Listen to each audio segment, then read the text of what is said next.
I'm Rosh from Energy Matters. Welcome to our podcast, Road to Zero, where we dive headfirst into all things renewable. Join us as we chat with industry experts, tech specialists, and some of your favorite TV and radio personalities, asking the renewable energy questions that you want answers to. Our goal, a zero carbon future. In today's episode, I am absolutely delighted to be joined by Sherry Feng, who's literally on the hop and on the way to Tokyo. How are you, Sherry? Hey, Rosh. Nice to see you. Considering the time difference, it's going to be a good morning to me, and then it's probably going to be a good afternoon soon to you as now. No, look, it's all good. We are still morning, so and it's pretty rock and roll, Sherry. Chatting to you. Whereabouts are you right now? Where are you? Okay, so I'm actually sitting in the airport in Beijing right now, and about heading to Tokyo. Let's say within like 30 minutes or like 40 minutes, I'm gonna get on board. So so we're just heading for Tokyo for hydrogen projects like we're gonna do with the Tokyo University. It's still a bit confidential right now, but I think the news is probably gonna hit all over the place like once we deliver the system there. So it's gonna be a very cool project for us. Well, I hate to break it to you, but you're doing a podcast, so there's a good chance you've just told everybody in Australia. Oh my goodness! I'm gonna say it's with, like, let's say with a university. Okay, I'm gonna.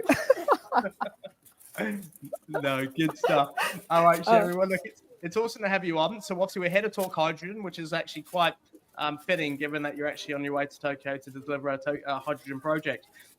Look, this is my first experience of hydrogen, right? So I was absolutely blown away with what we filmed in China. For all those of you wondering what the hell we're talking about, on this week's episode at 4 p.m. on Saturday, 9 Life of Energy Matters, our new TV show, we'll be showing a behind-the-scenes tour of LAVO, which Sherry's going to give us a bit of background on in a second, and how to actually make hydrogen storage. So it was absolutely incredible. It was like being at school again and going back to chemistry class to see the whole process from start to finish. And, I can safely say now I kind of do still understand. I understand how to make hydrogen. And I knew nothing about hydrogen, right? So anyone who can tune in on Saturday, you're going to get educated and be inspired. It's absolutely amazing. Sherry, just real quick, for those who don't know you, can you please tell us who you are, what your role is inside of LAVO, and a bit of a, sort of breakdown what LAVO does? Okay, alrighty. So, my name is Sherry Feng. So I'm the Senior Business Manager of LAVO, and it's mainly looking at the business development and also the project's operations for the LAVO Hydrogen. So for LAVO, a lot of people probably know us from the hydrogen back in 2020. We launched our kind of first ever residential use of the hydrogen products. It was pretty big hit back then. And then, we went a bit kind of quiet. A lot of customers reaching out to us during the, past few years to ask where you are, where's LAVO, how will you develop so far? So I think it's a really great time for us to really show our customers, for the people who believe in us all the time, that we have been working really hard to deliver what we believe we can deliver for the hydrogen, for the clean energy industry, and also what we could achieve together in the future. So this is really great opportunity. Thanks so much for visiting us, Rosh, for our base in China right now, because we have our factories set up in China to produce our key kind of technology products, basically the metal hydride. And also we're working on this on the other side is to develop a system which kind of really bring our residential house into the next level, which is more kind of commercial use for right now, which we believe have a bigger market in the future. So this is where what LAVO is, who I am, and what we're doing. It's absolutely incredible and super fascinating as well. I mean, what I've been finding with a lot of the conversations I'm having and filming this TV show and obviously these podcasts is really, there's two sides to it. The first side of it is we at Energy Matters, shamelessly spruik, rooftop solar. Okay, we want every single home and business in Australia to have energy independence and have their own, solar power system on their roof. But then, obviously, when I'm talking to other colleagues at a utility level, they're like, "Look, what you're doing is fantastic, and we're so glad you're obviously, we want to see everyone achieve net zero." But the problem is the grid isn't really very stable, and having all this rooftop solar. Looks like it's beneficial, but at the same token, the pressure it's putting on the grid is immense. So unless we have some significant grid stability, which will come really from a storage perspective or a more stable baseline of energy, which is why coal kind of is still, sort of really in play. Yeah. We're going to probably get ourselves into a bit of a situation. So, it's been actually a revelation to understand that component. How can hydrogen actually solve this problem? Okay, so probably we're going to start from the very beginning about like why hydrogen. So the one thing's also inspired what LAVO's to look into the hydrogen is like there's a very famous quote I think LAVO's been using all the time. So when the sun stops shining, when the wind stops blowing, what we're going to do with the renewable energy. So everyone understands that renewable get the main issue or the challenge of the renewable is the fluctuation. And this kind of like, the strong demand for the flexibility to store the renewable energy while it's producing. That's mainly the problem. For the rooftop like solar, definitely going to help the families to solve the problem to harness whatever the solar energies can harness like during the daytime. But what we're going to do during the nighttime, I think for right now, the industry answer is we're going to provide the lithium battery to the customer. So this is a really straightaway answer. But let's say if you do have the 7 or 8 days of cloudy days, or even like a rainy days, which the solar is not good enough for you to produce enough energy for you to use during the nighttime, how are you going to solve the problem? So now the industry came with two key terms. One is a short-term storage, one is a long-duration energy storage. So for the hydrogen, it is really the solution for the long-duration energy storage. So in the industry, general understanding is the lithium batteries are good enough to solve the problems around like 2 to 4 hours. Maybe now we can stretch to 6. And I think, CATL is looking to, do the more R&D to even stretch further to 8 hours.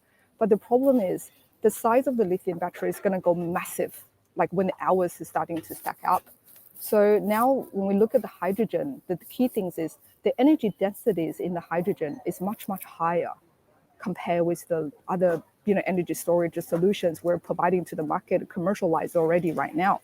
So this is really the unique point for us to considering how we can utilize the hydrogen to become a energy storage solution to provide long duration energy solutions for the customers on a really like a stable and a safety way.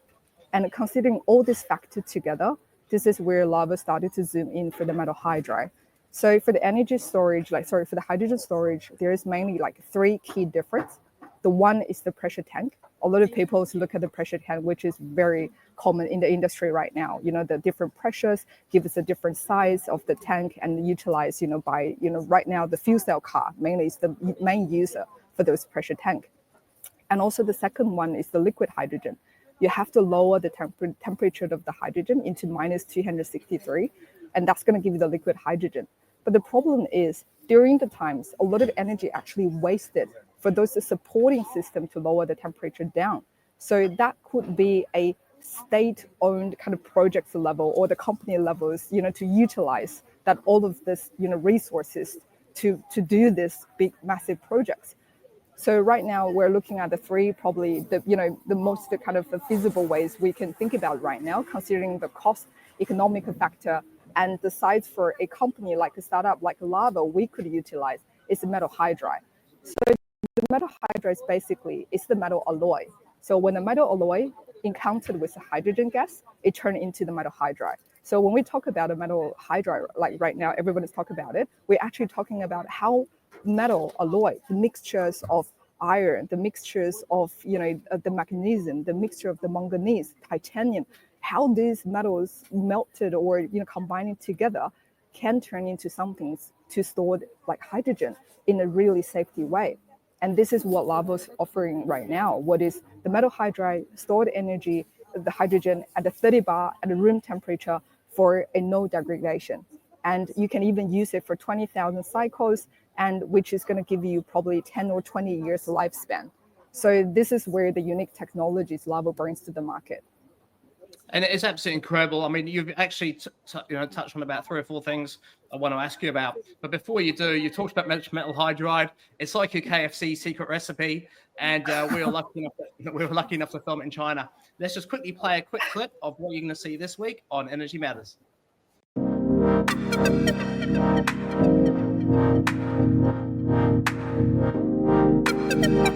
And after, when the times comes, you will need the hydrogen to generate electricity.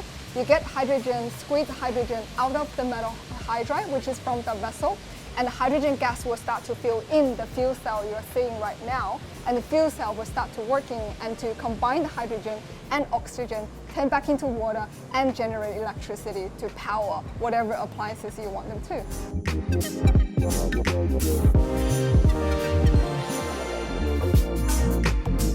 And that was absolutely incredible. So we've just obviously seen, look, it's only a very short clip, obviously, what's going to be happening this week on Energy Matters, the TV show, where we actually saw the metal hydride. You didn't give us the exact quantities of each component, but you certainly were very open to share with us, how you do what you do and how you make it. I guess a couple of quick questions I have for you, and I know we're on a time limit, is really, firstly, we've spoken about the different cycles of hydrogen storage compared to lithium. Potentially, there's quite a big advantage there. I mean, how long will it take to charge? I think when they're watching this, will they still have solar panels in their roof, and those solar panels will go through an inverter, convert it from DC to AC? Will they be then able to charge the hydrogen storage themselves? Or does that require prep from the grid? So there is a few key components in the whole LAVO has a system on the system level. So the metal hydride serves as a storage part. So you can see that as more like a lithium battery or the battery part. But also we do have a component called electrolyzer, which is the component going to produce hydrogen by utilize the electricity generated from the solar. So basically you need the solar, you need an inverter. The inverter going to get the electricity into the electrolyzer. Electrolyzer going to starting to break down water into hydrogen and oxygen, and hydrogen stored in the metal hydride. And then the oxygen just vented in the air. And then further down of that, when you need the electricity, what you're going to do is the vessel going to start to release the hydrogen. The hydrogen run through a component called fuel cell. And the fuel cell is going to convert it back to the electricity and heat.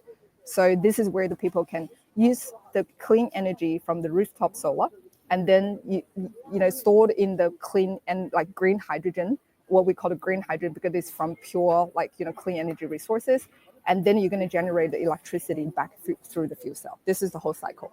Gotcha. And so people typically now understand, kilowatt hours as a metric for determining how much storage they have, for example, for the battery. So how much would a standard residential fuel cell have in terms of kilowatt hours? So the fuel cells really depends. I think the majority of families, we have 5 kilowatts fuel cell, that's good enough. So some of the families which have a really hunger of the electricity, they can go up to 10 kilowatts. But I wouldn't expect for the families to even go further down. Even for the commercial use case we're exploring right now, 5 kilowatts or 10 kilowatts, that probably will be considered a more standard fuel cell size. And but it's, of course, it's different from the car. So the trucks for the car is going to be, go way beyond. So yeah. Amazing. And I know I'm going to put you on a spot by asking this question, but it's just itching at me to ask. How much is it comparatively to a lithium battery? I mean, let's say 10 kilowatt hours of hydrogen storage compared to 10 kilowatt hours of lithium battery storage. Oh, that's a classic one. more expensive or less expensive? Okay, so let's see how we calculate it. So if we really do a simple calculation, let's say, okay, for the hydrogen system, you're going to have 3 components adding up together, electrolyzer, fuel cell, vessels, everything comes together. Directly compare with the lithium battery you're purchasing from the markets right now. I have to admit that the price is going to be way beyond. So it is really way beyond. But let's say if you look at on the longer cycle, if you actually look at it in the 10 years or even 20 years, I think that is going to come to an even better figure. And then you can consider further down that how we're going to do the recycle part. I know right now the lithium suppliers, they're all saying, I'm going to claw back the battery at the end of the lifespan. I'm going to bring it back to our factory, going to recycle. But we have to admit that the whole maturity of the recycling technology for the lithium battery itself is not really ready yet. But look at the hydrogen industry right now. It is very interesting when it comes to the supply chain, the whole attitude of the supply chain for the hydrogen. So the first one is the metal hydride we provided to the market, 100% recyclable. It's just a bunch of the metal alloy. You just throw it in the furnace, just get a new batch of the metal alloy out of it. So it's 100% recyclable. And the second is for the electrolyzer and the fuel cell. there's a lot of special rare like materials involved, and also expensive the metals involved in the manufacturing the process for the electrolyzer and the fuel cell. And the suppliers actually more than happy to claw it back and reuse it. So the recycled business has already been in the place, like for the whole hydrogen industry. So when you actually calculate it, the latest quotation I received right now for the lithium battery, if you actually want someone to go and collect it back, it's probably going to cost you $1,000 to even do that. And do you actually wonder where the lithium battery is going to go, like in the future? I think this is really a good question mark for now. You are really, there'll be a lot of people who manufacture lithium battery storage right now going, I know, like we're doing lithium battery as well. You know, that's the reason why we're thinking how we can help people to transit from lithium battery, because we know that we have to realize, like, use it right now, utilize it right now. But how we can help people to transit from lithium into a much, much cleaner energy in the future, that's going to be our goal. Like, we're not really against lithium. We just wanted to partner to see how we can bring the ultimate green solution in the future. This is what we believe. We're doing lithium as well. So we're more than happy to put some advertisement here that LAVO's doing lithium. No, fair call. And I think fundamentally you hit the nail on the head. I mean, really, the game we're all playing is a long game. I mean, it's the short-term solutions. Rooftop solar's been obviously utilized for over, for 20 years plus now, which is fantastic. But really, the technology continually evolves and advances.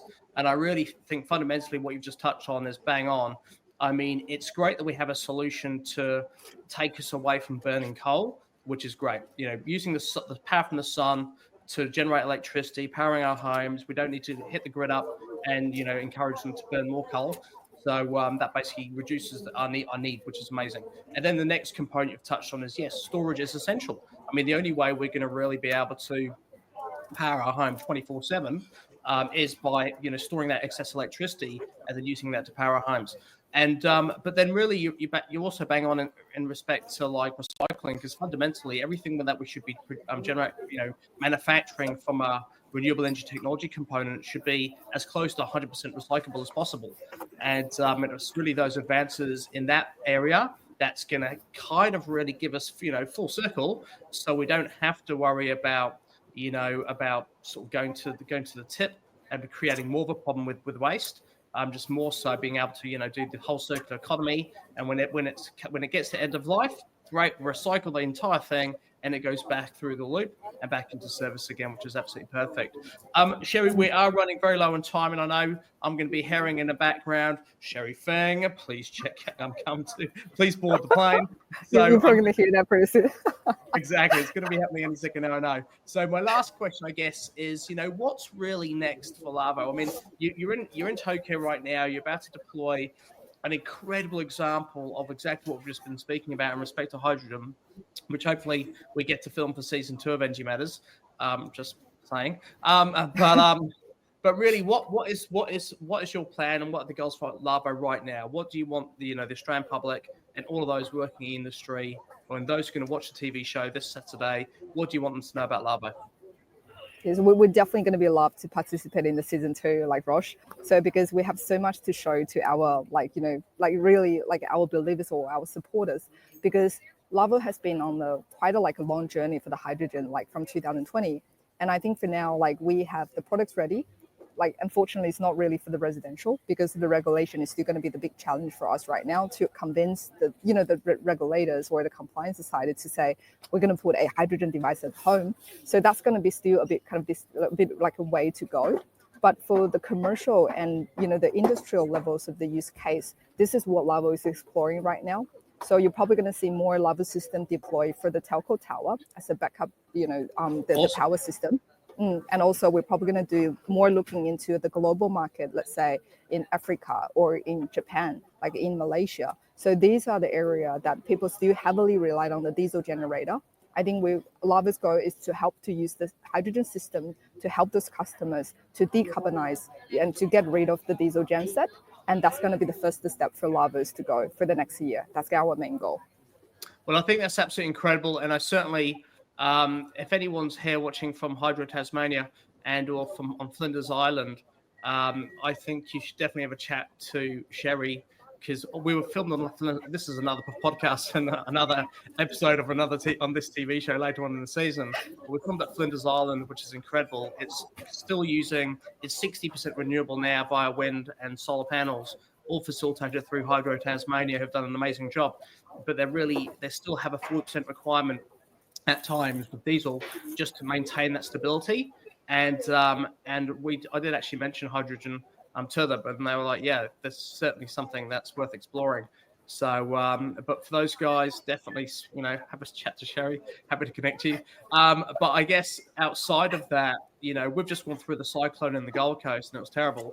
And thousands, tens of thousands of homes lost power. We lost power for 9 days.